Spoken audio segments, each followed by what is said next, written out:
Hello everyone! For those of you who may not know me, my name is Yeatle, and before I get into the video, here are my credentials. I was formerly a multi-season rank 1 tank, I post educational guides, tank unranked GMs, and as of right now, I'm well into Grandmaster on several roles in Overwatch 2.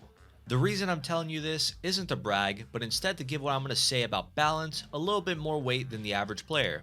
At the end of the day, I'm not a developer, nor do I have experience balancing, so everything I say is merely what I believe as a player who's played every balance patch since Overwatch 1's launch. Before I get into these balance changes, let's start by talking about the one that's not there, Sojourn. If you lurk around on Overwatch Twitter or Twitch, chances are you've seen a plethora of pro players or streamers complaining about the character. If you're the average player, you probably don't see her as much of a problem. A matter of fact, Overwatch's new lead hero designer, Alec Dawson, pretty much confirms that in a recent Twitter livestream. Sojourn becomes a very strong character around Masters and up, right? Before that, though, Sojourn actually is underperforming, not doing well in some of the lower ranks. As you can probably guess, the reason she scales so much in higher ranks is because of her railgun's one-shot capability. Now, she's definitely not the first hero to have a one-shot. Hanzo and Widowmaker have been in the game since day one, so why is Sojourn a problem? My answer to that is she has an above-average mobility and no drawback on her one-shot. Her short cooldown mobility enables her to be aggressive, unlike the snipers mentioned, and it's probably like that by design, but you combine that with how easy it is to build a railgun in neutral, and you start to have a problem. Imagine the toughest game of Overwatch you've ever had against a sniper. Now imagine that every game, because that's basically what these pro players are. They don't miss their shots. My suggestion is that they make it a delayed shot, sort of like the railgun in Halo. This adds more risk to the shot in a lot of ways. For starters, the Sojourn has to peek longer, which puts her in danger and makes her more likely to get shot at. Secondly, in that small moment, the target might break line of sight.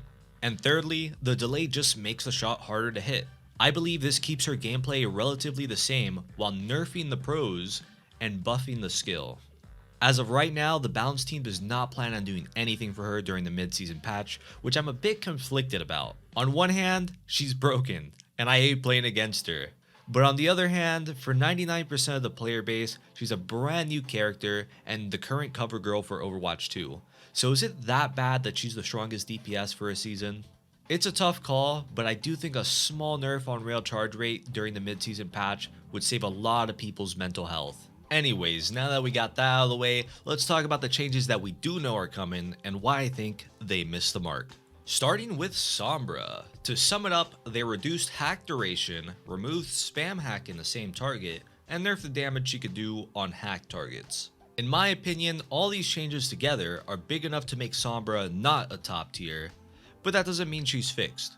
The reason she's broken is simple. Invisible hack has close to no counterplay. Invisible hack has allowed her to freely terrorize supports with the sheer damage she could output with a hack multiplier. But with that getting nerfed, it'll be harder for her to secure those support kills alone. However, even with less damage and lockout time, it's still a huge problem for some tanks, especially Ball and Doomfist. These heroes heavily rely on their engagement to make space, so to have that denied with no counterplay is a problem.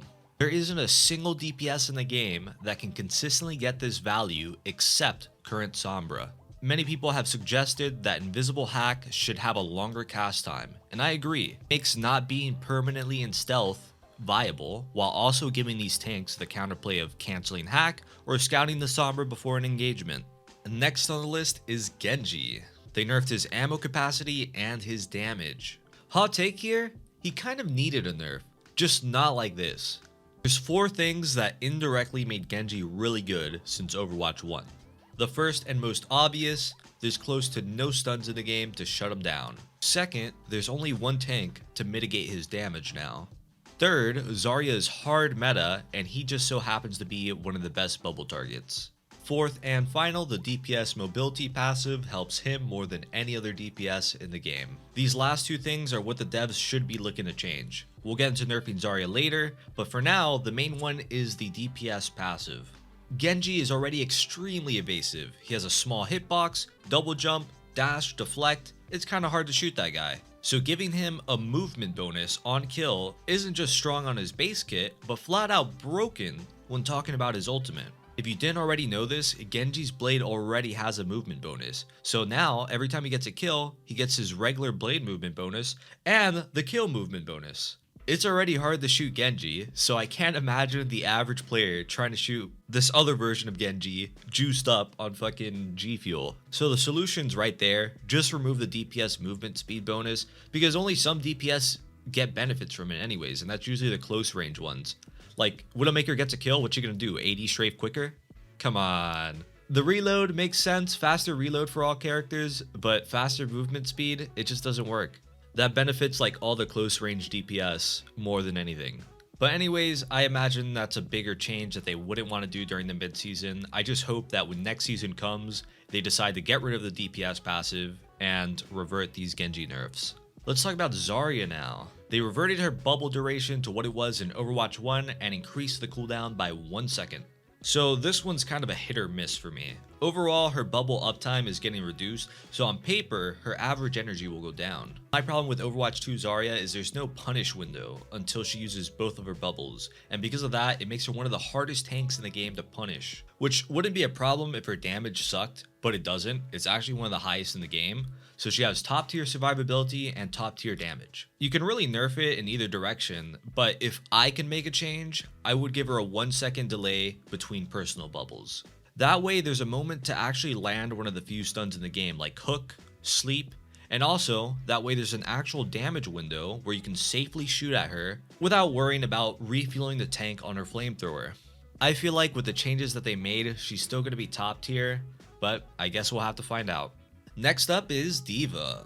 Slowly but surely, they made some damage changes to her, like reducing weapon spread, increasing movement speed while shooting, reduction on micro missile cooldown, and increasing her booster impact damage. All these damage buffs accumulated to make her a menace at bursting down enemies before they could blink. As you can see here, they peeled back on some of those changes to see if there's a middle ground, and honestly, I think it might work out alright. But if it doesn't work, I'm all for toning down the damage and instead bringing back 3-second booster D.va. That way it really amplifies her ability to peel for flankers on her backline, but also for her flankers in the enemy backline.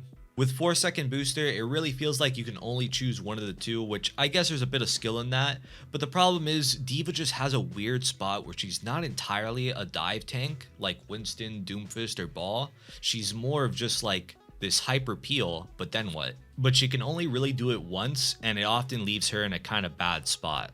That's about it for all the balance changes. There's also like this Kiriko one, but there's not really anything to say about that. But if there's one more major balance issue I could comment on, it would be Doomfist.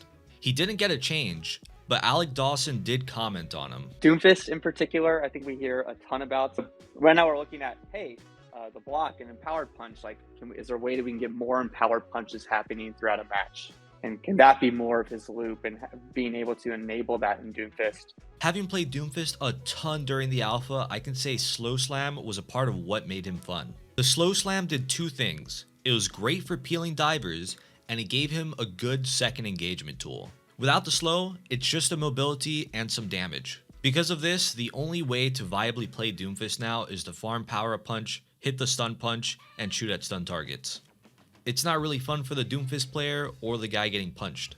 The Doomfist I want to see is the one where they bring back Slow Slam and just rework Charged Fist so it's not a 1-2 kill option, but instead a mobility and disruption tool. But hey, that's just me.